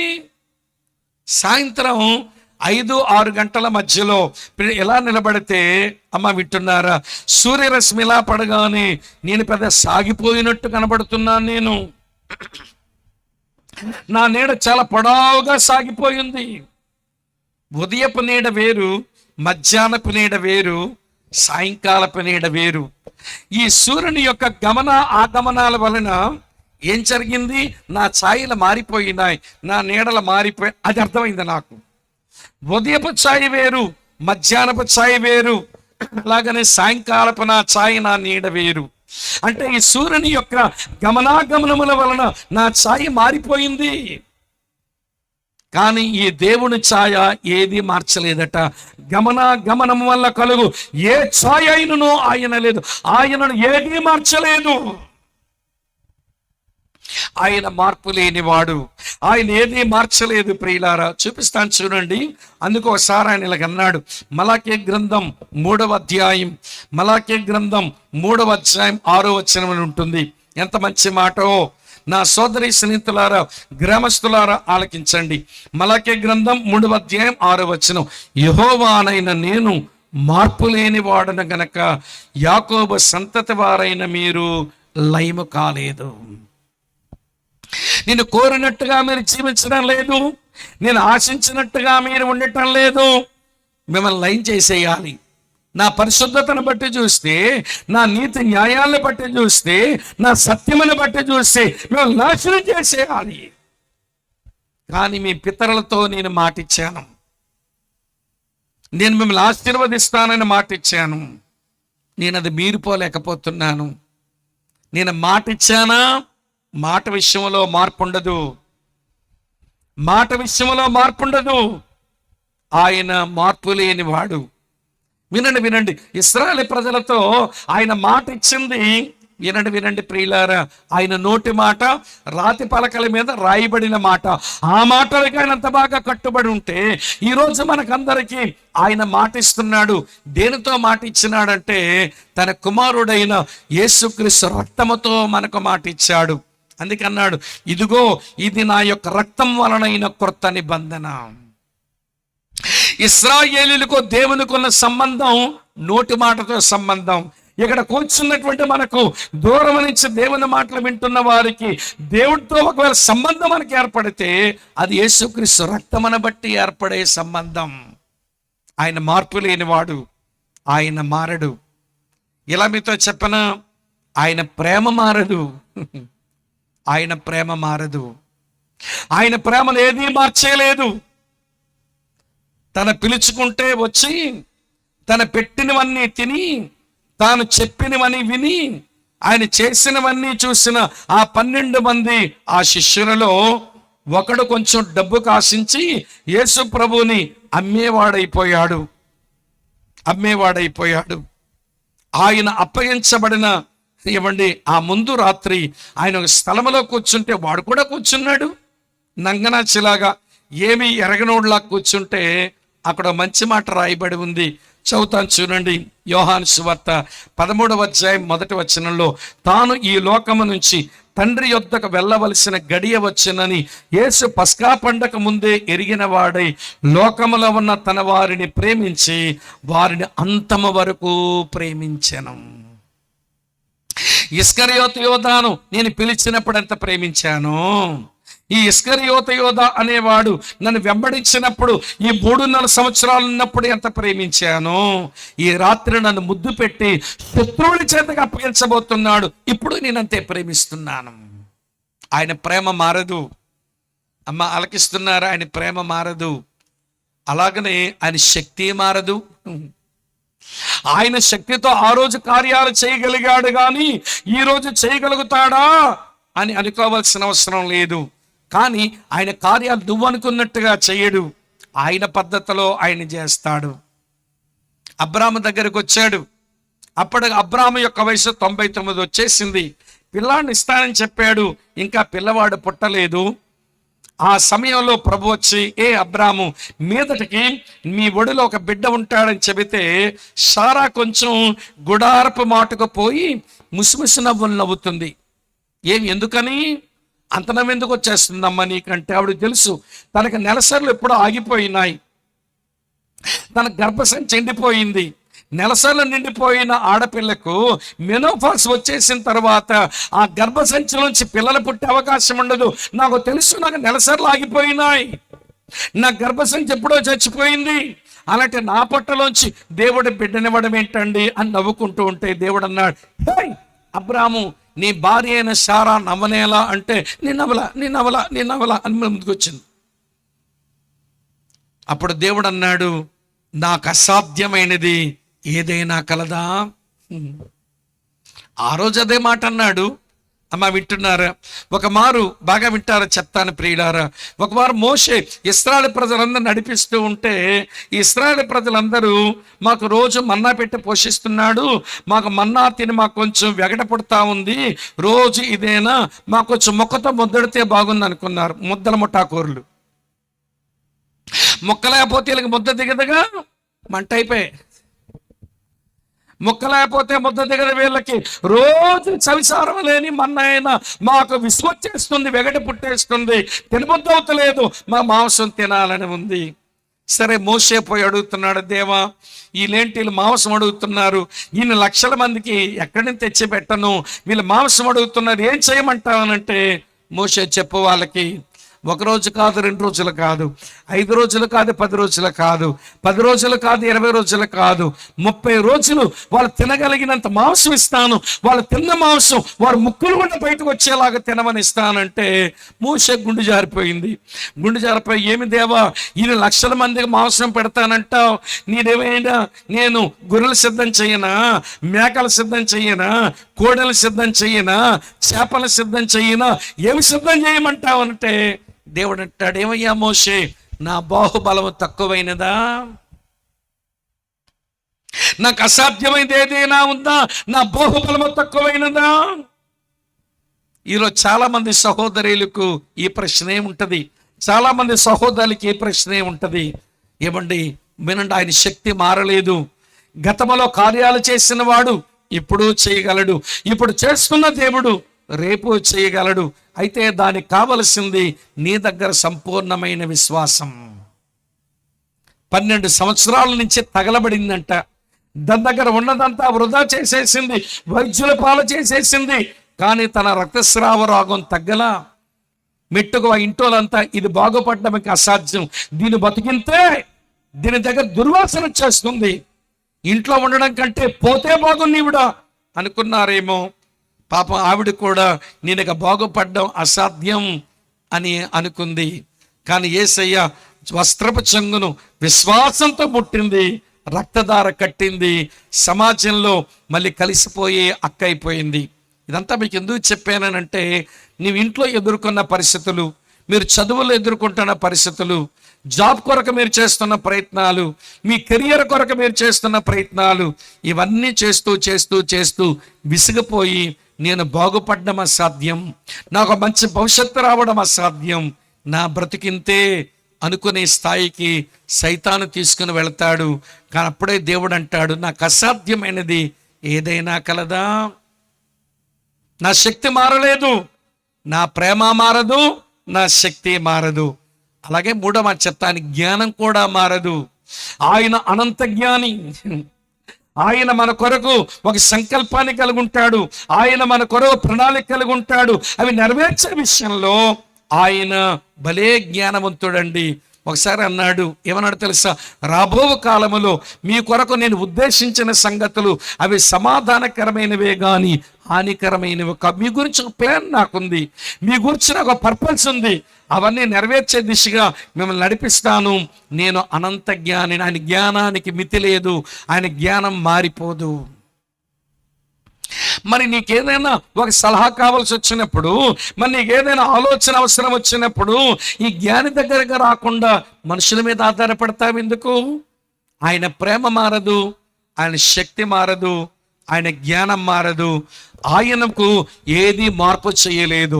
సూర్యుని యొక్క గమనాగమనములు మన ఛాయ మార్చేస్తాయి, మన నీడను మార్చేస్తాయి. ఉదయకాలం తూర్పున వచ్చే సూర్యుడు మన నీడను కొంచెమే ఉంచాడు. మధ్యాహ్న కాలపు సూర్యుడు మన నీడను ముద్దలాగా మన కాళ్ళ కింద పెట్టాడు. సాయంకాలమున సూర్యుడు మన నీడను పొడుగ్గా సాగదేలా చేసేసాడు. గమనాగమనం వల్ల నా ఛాయ, నా నీడ మారిపోయింది. కానీ దేవుని దగ్గర ఏ గమనాగం వల్ల ఏ ఛాయ ఉండదు. అంటే ఆయనను ఏదీ మార్చలేదు.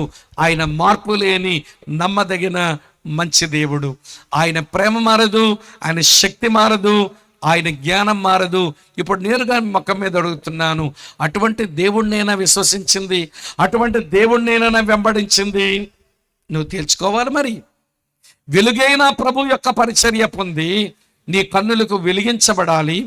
మార్పు లేని దేవుణ్ణి నమ్మిన నీవు ఆయన అన్ని వేళలా ఏకరీతిగా ఉన్నాడని విశ్వసించి నిబ్బరమతో పరిశుద్ధ జీవితాన్ని జీవిస్తూ కుటుంబానికి, సంఘానికి, సమాజానికి మన ప్రయోజకులంగా మారాలి. ఇంకేం వివరించని చెప్పండి, 11 అయిపోయింది. అర్థమవుతుందా? మొదటి మాట వినండి, ఎవరైనా అనుగ్రహం ఇచ్చేవాడు, అనుగ్రహము చూపువాడు, ఇచ్చేవాడు. రెండో మాట జ్యోతిర్మయుడు, వెలుగులకు తండ్రి. మూడో మాట మార్పు లేనివా. ఇది సత్యం, ఇది సత్యం, ఇది సత్యం. కానీ అసత్యం ఎప్పటికే సత్యం బట్టలు వేసుకుని ఊరంతా తిరిగేసింది. అందుకని అసత్యం మాటలు వినడానికి భలే వినసొంపుకుంటాయి. కానీ అలాంటి అసత్య మాటలన్నీ విని సత్యవంతుడైన దేవునికి దూరమై మన జీవితాలను సర్వనాశనం చేసుకోకూడదు. దేవుడెప్పుడు ప్రేమ స్వరూపుడే, దేవుడెప్పుడు మంచివాడే, దేవుడెప్పుడు ఇచ్చేవాడే. ఆయన ఈవులు ఇస్తున్నాడు, వరములు ఇస్తున్నాడు. వెలిగించువాడు, నీ కన్నులు వెలిగిస్తున్నాడు. దేవుడేంటో నీకు చూపిస్తున్నాడు, నీ బతికేంటో నీకు చూపిస్తున్నాడు. ఆయన మార్పు లేనివాడు. ఆయన చేతిలో చేయివై ఆయన తన నమ్మకత్వాన్ని బట్టి నిన్ను నిత్యత్వం వరకు నిన్ను నడిపిస్తాడు, నిన్ను వదిలిపెట్టాడు. ఆయన చేతిలో చేయి వేయటమే బాకీ. ఆయన చేతిలో చేయవేసి నీ జీవితం అప్పగించుకోవడమే ఆలస్యం. నిత్యత్వపు అంతం వరకు నేను చేయి పట్టుకుని నడుపుతాడు, నిన్ను స్థిరపరుస్తాడు, నిన్ను ఆశీర్వదించి బలపరుస్తాడు. అటువంటి దేవుణ్ణి హృదయంలో కలిగి ఉండి నమ్మకంగా ఆయన వెంబడిస్తూ మన జీవితాలను మెరుగుపరుచుకుందాం. అలాంటి కృప దేవుడు మనందరికీ అనుగ్రహించునుగాక. తల వంచండి, కళ్ళు మూసుకోండి, ప్రార్థన చేస్తాం. తల వంచండి, కళ్ళు మూసుకోండి, ప్రార్థన చేస్తాం. ఎవరు కదలొద్దమ్మా దయచేసి, ప్లీజ్ అమ్మా. ఇది చాలా గంభీరమైన సమయం.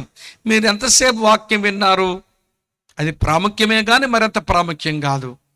కానీ వాక్యం విన్నాక వాక్యాన్ని ఆలోచించుకుంటూ మీరు ఏం ప్రార్థన చేసుకుంటున్నారు అది దేవునికి చాలా ప్రాముఖ్యం. అది నీకు ఎంతో ఆశీర్వాదకరం. అర్థమైనాడా? యేసుక్రీస్తు ప్రభు ఈయన్నేనా నువ్వు నమ్ముకుంటున్నది? నీకిప్పటికే చాలా ఈవులు ఇచ్చాడు, శ్రేష్టమైనవి. ఇప్పటికే నీ ముందుకు వరములు తెచ్చిపెట్టాడు. ఈవులను భూమి మీద అనుభవించు. వరములతో పరలోక రాజ్యానికి, నిత్యత్వానికి నువ్వు సిద్ధపడు.